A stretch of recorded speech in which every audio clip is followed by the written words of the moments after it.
আসসালামু আলাইকুম viewers, welcome to my channel new another video. চলে আসলাম আবার একটি নতুন ভিডিও নিয়ে। তো ভিউয়ার্স, ঘুরতে গিয়েছিলাম সন্তেশপুরের মিনি পার্কে। সেখান থেকে ফেরার পথে বাইকের সামনে হঠাৎ করে ছাগল।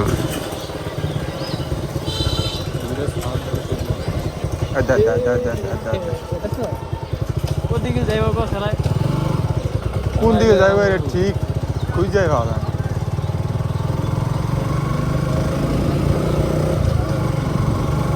রেডি রেডি পিকআপ হয়ে যাই ভাই, পাদে আর কি কম।